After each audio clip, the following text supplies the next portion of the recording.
Hi there, everybody. I'm Fred Thomas, and you are watching All Things Bike. And we are speaking again with Melissa Arndt and Judy Rokous of Lifeflight of Maine. Now, we're going to talk about the Islesboro Crossing here, right? This is a swim across Penobscot Bay. It's affiliated with the Lifeflight of Maine. Why don't you elaborate on the background of the event, Melissa? Sure. Well, this will be our 6th year doing the event. We have kind of steadily increased the number of swimmers that we've had, and also thankfully steadily increased the amount of money that we've raised from the event. So we started out back in 2013. We had almost 40 swimmers take on the challenge of swimming across the bay, and they raised around $25,000. And last year we had about 130 swimmers raise more than $250,000. So wow, we've made some good headway, and we're looking forward to building the event even more. Exponential growth. So people must really like to swim 3 miles in cold water. And before we get into the minutiae of that, I mean, what was the inspiration of it? Of all the places to swim and of all the events to think up for Lifeflight of Maine, how did we come to this? Well, Jessie Davis was the inspiration for this event. So she was a Mainer, and she was spending the night in the emergency room with her daughter, who had tripped and fallen and had a gash on her forehead. And so she was being stitched up, and you know, of all the places to be inspired to start an incredible event, right? The emergency room. But she was sitting there waiting for her daughter to be stitched up and saw ambulances bringing much more critical cases in, and she did see a Lifeflight vehicle and Islesboro, from EMS, Islesboro. right? EMS, yeah, right. Exactly. And so she was thinking about Maine and how places are hard to get to, and imagining how hard it would be, difficult it would be to have your child hurt and not have the care, that you needed to receive. So she had also just kind of agreed to take on this big personal challenge and had decided to do this. She knew of some other people who were doing this swim from the mainland all the way to Islesboro. I see. And so she just thought, what an incredible fit, to put these two things together and to really use this as a benefit for Lifeflight. I see. Right. So it was and this was in Bangor somewhere where she was, or she was in Rockland. She was in Rockland. Rockland, right. And she was at Penn Bay Hospital. Right. So So a moment of profound insight, and people were doing this for fun, anyways. I mean, this was a sort of an activity. Well, I think it was just sort of starting, and some people had said they were going to do it, and she decided. She formalized it. She was actually really just more of a runner and sort of a recreational swimmer. So it was really a big deal for her to do this, very long open ocean swim. She had never done one before. So. Wow, really? Well, so how did it pan out? I mean, what was the first? Or what was the first event like? I mean, people. You said 25 people turned up. About almost 40. Almost 40, about 38, 40. I think. And and then where were they from, and what was their background, and were they familiar with Lifeflight? I don't know that much about the background of the people. So I think that probably a fair number of them were from kind of that local Knox Waldo, Lincoln County area. There was maybe a few from Bangor. We had decided when Jessie came to us and said, hey, I think I want to do this swim, and I really want to make it a benefit to she brought it to you. I see, around this. So how about if I do it for Lifeflight? Yeah. When we were talking about how to kind of make sure it happens safely, we decided, okay, we're going to limit this to 40 people, figure out how to get 40 people across the bay safely, and then turn around and bring them back. And so we've kind of made sure we've grown it in a way that we can still maintain that. How do we get 60 people across? How do we get 80 people across? I see, right. And now we're comfortable we understand the ins and outs a lot better of the safety of the event, and we've kind of focused on how do we inspire people to raise money, and there are people there who want to swim a 5K. They're kind of competitive open water swimmers. They look at this as a great opportunity to swim the distance, see how fast they can do it. We don't time them, it's not a race. But there are also a lot of people there who are really just connecting with the cause and want to have this personal challenge. So it's a pretty diverse group of people that seem to. And that's great. I mean, so it's not just a bunch of hardcore swimmer, triathlete. I think in a way that's what inspires me the most are the people who really have never done something like this before, and it's a big deal. I mean, you're going across just a little bit outside of the comfort zone. Yeah, so I'm trying to convince my wife to do it, and she's swimming a lot in the pool. So I mean, and 3 miles. It's 3 miles, right? 3 miles in the pool is different from 3.1 miles in the pool is different from 3 miles in the open ocean. I mean, what should an athlete or someone who wants to do it prepare for? How should they train?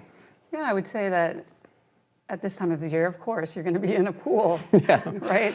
So I think you want to start, as with any sort of sport that you're beginning, you should start gradually and build up your distance. So you could start in a pool right now and then kind of move into a lake as the temperatures warm up, but you would definitely want to take some time and do some ocean swimming.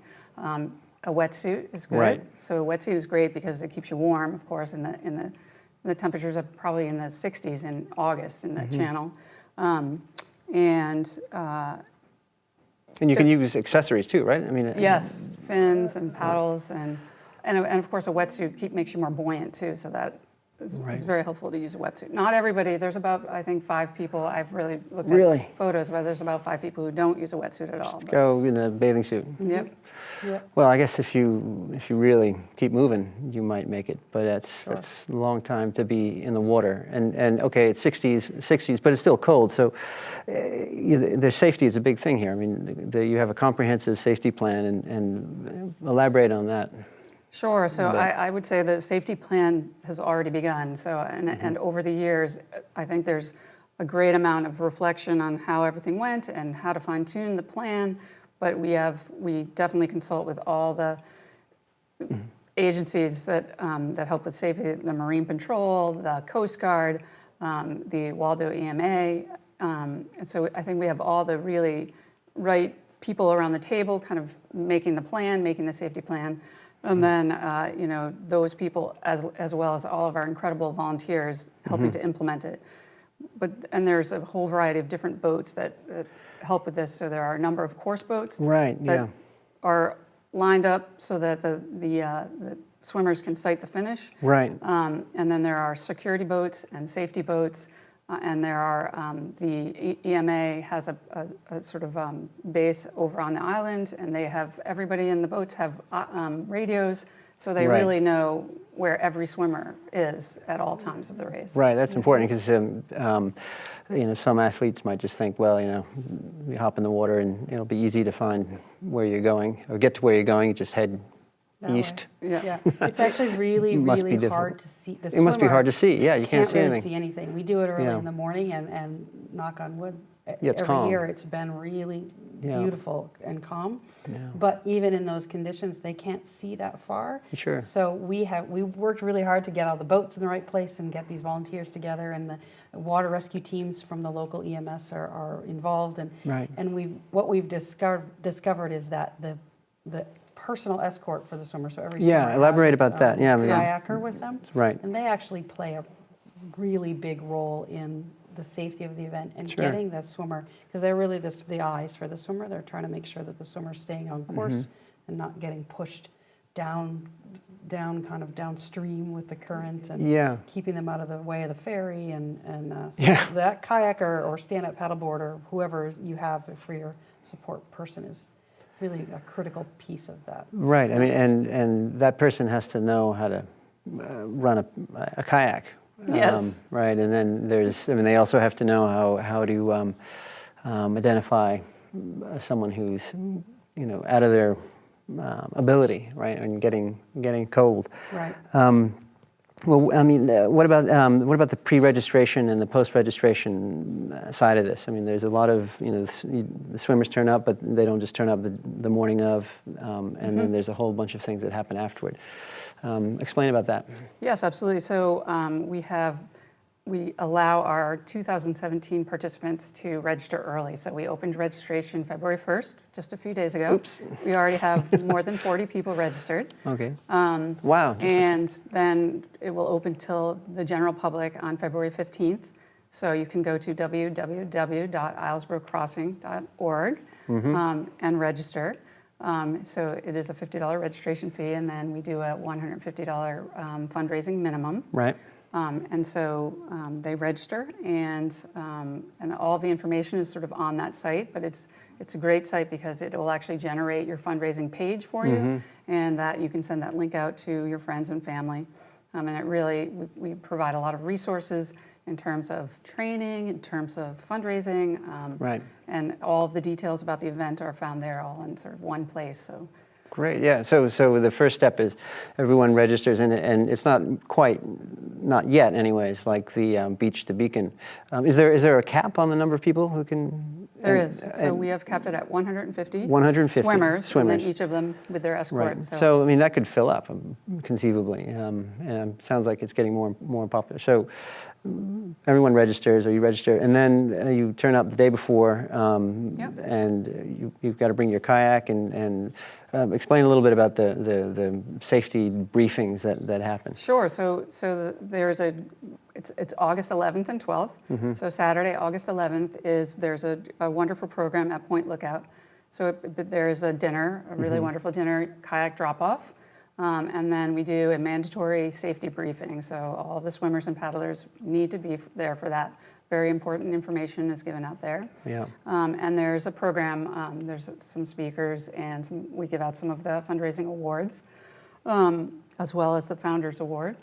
And then the next morning, there's breakfast and check-in.